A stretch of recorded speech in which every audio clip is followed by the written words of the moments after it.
After offering the Solterra for about 3 years, Subaru has introduced 2 new all-electric vehicles to its fleet in 2026, the Subaru Trailseeker and the Subaru Uncharted.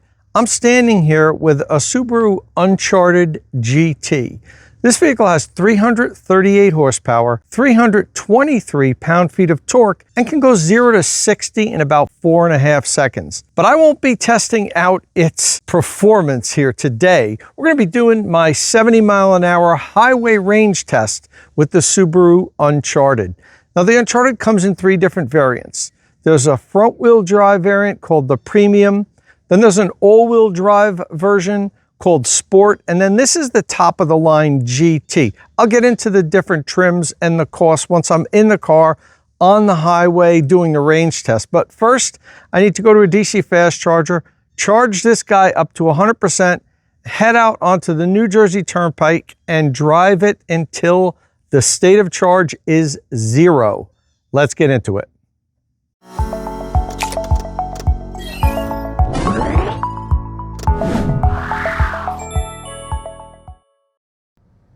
So I'm out on the New Jersey Turnpike, my normal course. This is the same course that I do most of my 70-mile-an-hour highway range test with.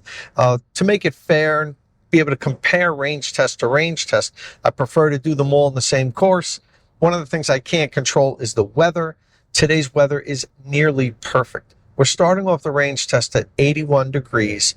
There's a little bit of wind, and right now we're getting a tailwind. It's only about 4 or 5 miles an hour. That's not a problem, but I do want to mention it is a tailwind, so it's possible this first leg might be a little bit better than the next leg because I'm going to drive roughly about 85 miles, turn around and come back. So unless the wind changes at that point, it'll be a 4 or 5 mile an hour headwind, but I'll keep monitoring it during the test to make sure that it doesn't change too much. And if it does, I will note that. So as I mentioned, this is the Subaru Uncharted GT. It is the highest trim and most expensive version of the Uncharted. It also has the lowest EPA range rating. The combined EPA range rating is 273 miles. So before we get into the range test and the details of how I set up the car, let's take a quick look at the 3 different versions of the Subaru Uncharted. So the base model is called the Premium Front-Wheel Drive, and that's a single motor front-wheel drive version. The base cost is $34,995. It comes with 18-inch wheels and it has a combined EPA range rating of 308 miles. And then you've got the Uncharted Sport. That costs $39,795. It also comes with 18-inch wheels and the combined EPA range rating is 287 miles. Then you have the Subaru Uncharted GT that I'm driving here today. That starts at $43,795. It has 20-inch wheels that wears 235/50 R20 Yokohama tires. And the combined EPA range rating is 273 miles. So the combined EPA range rating for the GT that we're driving here today is actually 35 miles less than the premium front-wheel drive Uncharted. So that's definitely noticeable. This is the lowest range Subaru Uncharted that you can get, but it is the top of the line, and quite often the vehicles that the manufacturers put in their media fleet are the top spec, highest trim options, and that's what we have here with the GT. So let me now take a moment to talk about the things that I do to set the vehicles up when I do these 70-mile-an-hour highway range tests. First off, I always put the vehicles in the most efficient driving mode. And here with the Uncharted, that would be Eco. There's a normal driving mode, a power driving mode, and then Eco, and we have it in Eco. As for the climate control, I always set the vehicle for somewhere between 68 and 70 degrees, and on the lowest fan setting, whatever just kind of barely makes me comfortable for the trip. I don't want to waste energy on climate, but I also have to be relatively comfortable. And here today, I have the air conditioning on and set 69 degrees on the lowest fan setting, and that seems to make the cabin comfortable for now, at least. I know it's going to get a little warmer during the day. I also closed the sunscreen for the nice panoramic glass roof. I love that when the vehicles have a automatic sunscreen to close. My F-150 Lightning has that, and honestly, it's really great on the super hot days.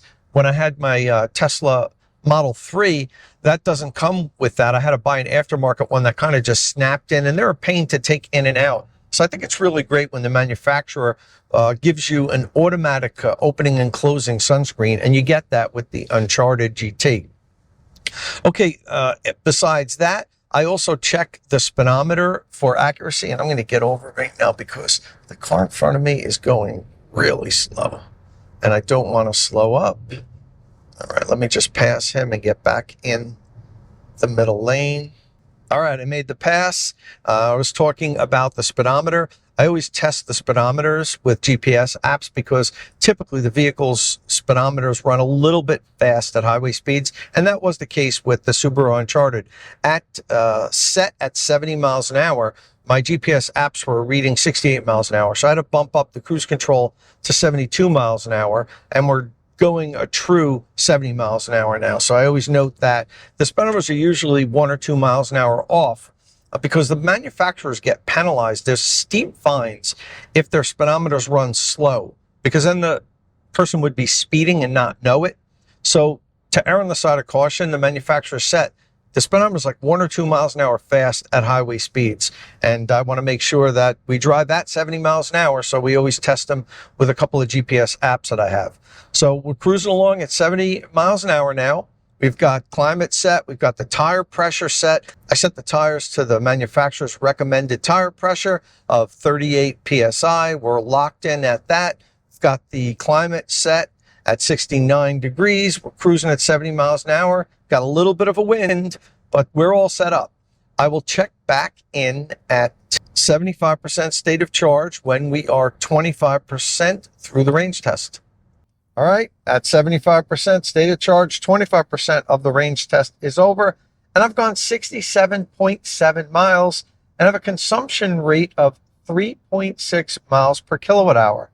So we're tracking 270 miles, which is just 3 miles short of the combined EPA range rating. Better than I expected. I was thinking when we started this that if I got 60 to 65 miles in the per quarter, that the vehicle would be doing well. We exceeded that a little bit. Of course, it's just 1 quarter.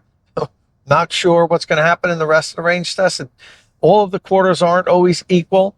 The one thing I will say is I have been monitoring the wind, and the wind changed a little bit and was actually coming across and giving us more of a headwind than what I had originally thought it was going to be. So that works in my favor because for the rest of the range test, at least, because I don't think the wind really helped us in this first quarter of the range test. I actually think in the second quarter, if the wind stays the way it is now, it's going to help us a little bit. Now it's only about 4 or 5 miles an hour, so it's not much, but still it's something to note. We're at 82 degrees now. Beautiful weather out today. Great day for a range test. So, other than the slight wind, it's actually perfect driving conditions for this range test. Now, the Subaru Uncharted has a 74.7 kilowatt hour battery. That's the total capacity. We don't know what the usable capacity is. Subaru hasn't published that. Speculation is that it's somewhere between 70 and 72. I wish the vehicle showed how many kilowatt hour was used in your trip meter, because then I'd figure out how much I was able to use during this whole range test. Well, I'd be able to see how much, but you can't see that. So we're going to have to guess. And maybe at the end of the range test, once we have the final results in and the final consumption rate, I could try to back out how many kilowatt hour we used. I'm also going to be doing a 0 to 100% charge recording after this range test. That's going to be a separate video, but I'll get to see how many kilowatt hour the station dispensed. Now that will include charge losses, which usually around 10%, but we'll be able to get a really pretty good idea of how much the usable capacity of this vehicle is, which I suspect to be 71, 72, somewhere around there kilowatt hour.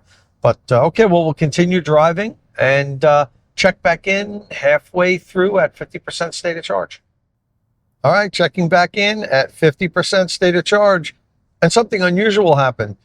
I ended up with the exact same amount of miles driven to the 10th of a mile as I did in the first quarter.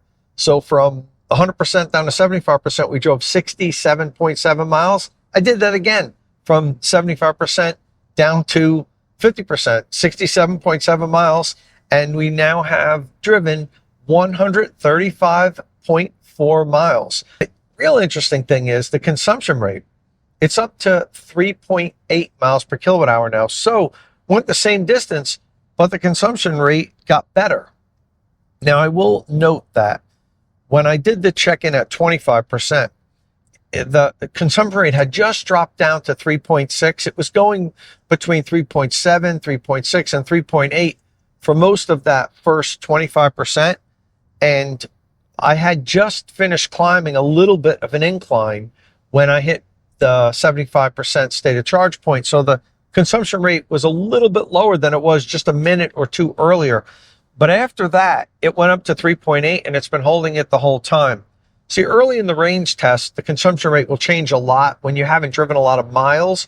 But the more miles that are in that trip, it becomes more steady and less likely to fluctuate. So I think I just caught the consumption rate at a bad moment when I checked in at 75%, because it was at 3.8 miles per kilowatt hour not too long before that check-in. In any event, it's been 3.8 the whole time.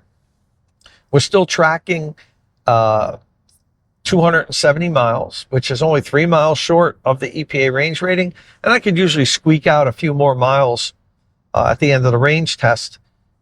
So, I mean, we might come right in at EPA combined range rating, which is interesting because this is a highway range test.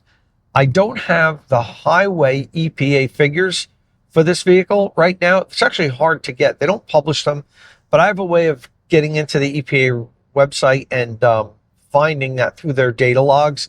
I'm going to do that and post it before the when I edit this video. So at the end, I'll have it up on the screen, but I probably won't verbalize it. It will be less than the combined EPA range rating. So if all things hold out and we end up with around 270 miles, the vehicle will have beaten its highway range rating. And this is a highway range test. This isn't a combined range test. So that's what I typically like to measure it against. And that EPA highway range rating isn't fair to compare to either, because it's much easier than what I do here. It's not a 70 mile an hour highway test. I think the most they go is like 59.9 miles an hour. And it varies between like 48 miles an hour and 60 miles an hour. So they don't even drive 70 miles an hour for the EPA highway range rating. I think the EPA should scrap that system and come up with a whole new rating for fuel economy, both for combustion vehicles and electric. But that's a story for another day. We'll keep driving, and I'll check in once we're at 25% state of charge and 3/4 of the range test is over. See you then. All right, 25% state of charge, and we had our worst quarter yet.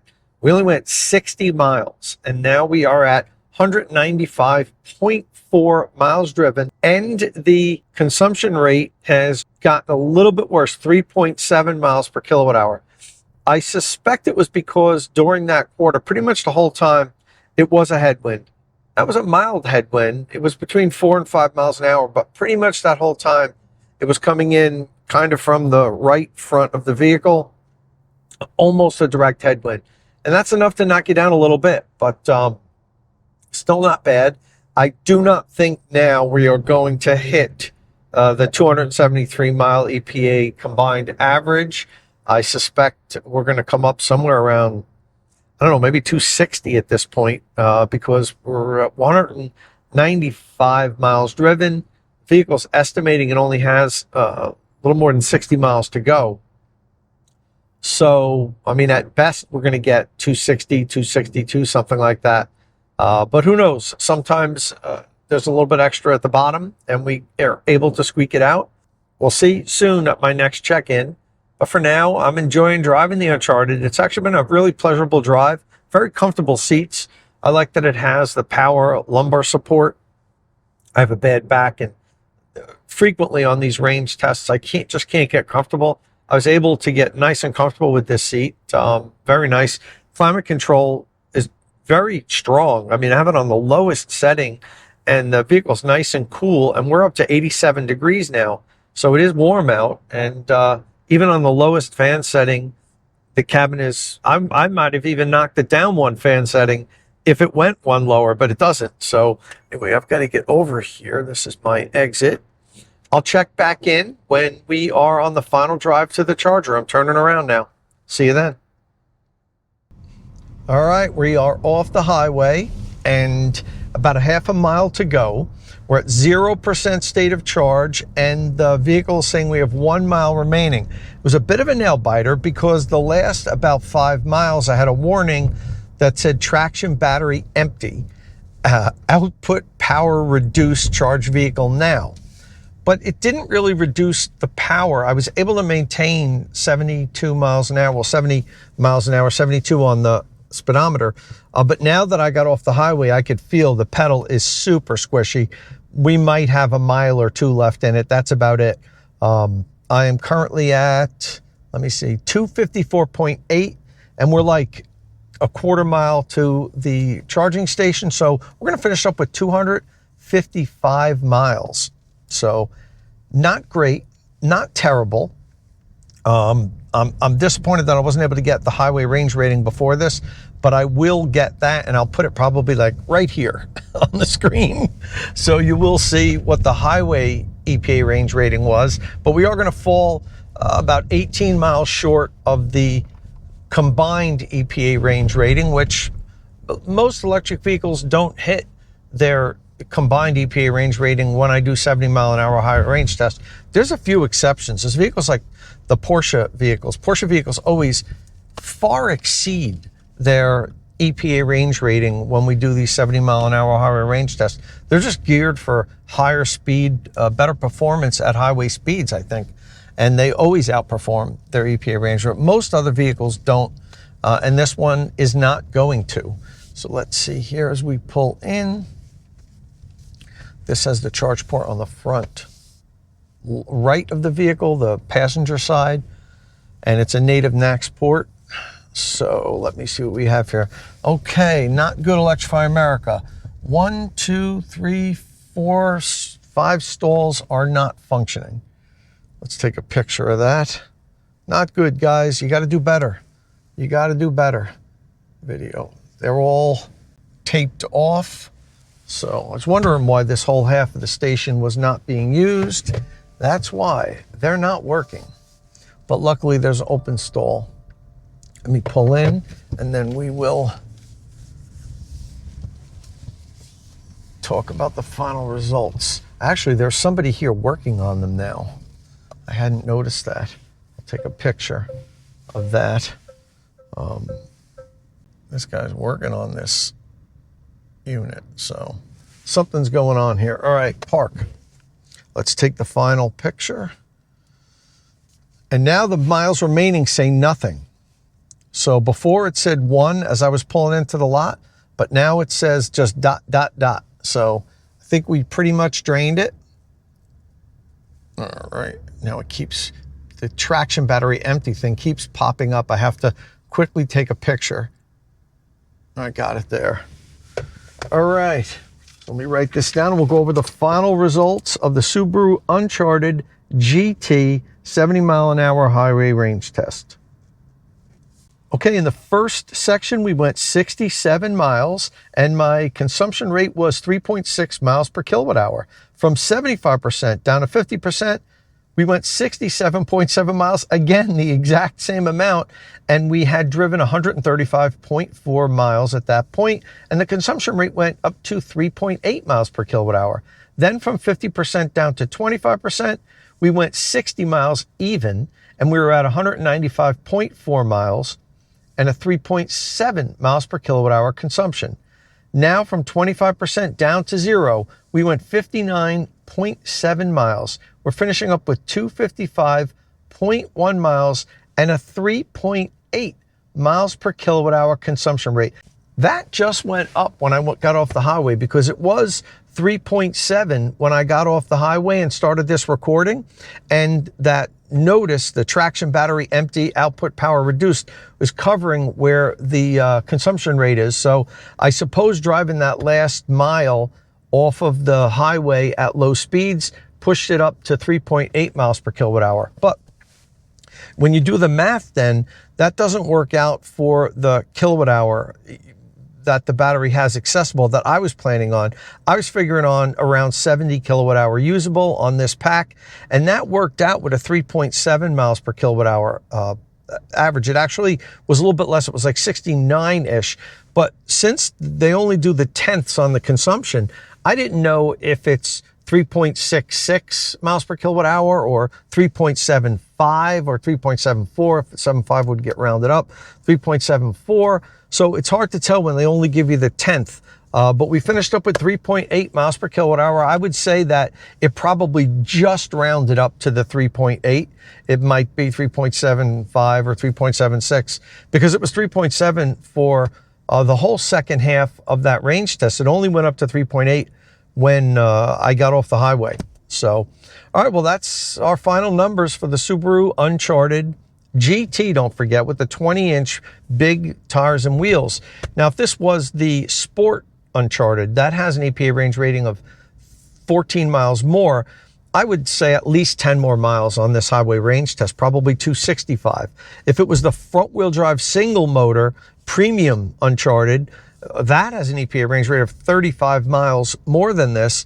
You know, you got to add at least 25 miles, I think, on the highway. So, you know, we'd be finishing up probably around 280 would be my guess if I did this today with the front-wheel drive premium Subaru Uncharted.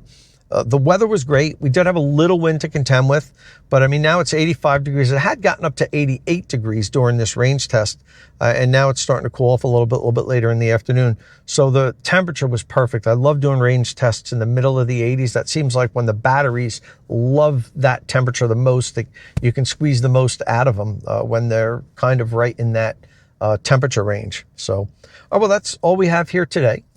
If this is your first time here at State of Charge, please hit that subscribe button and ring the notification bell so you don't miss any upcoming electric vehicle news and reviews. Look out for my Subaru Uncharted DC fast charge recordings because that video is going to come out next. And as always, thanks for watching.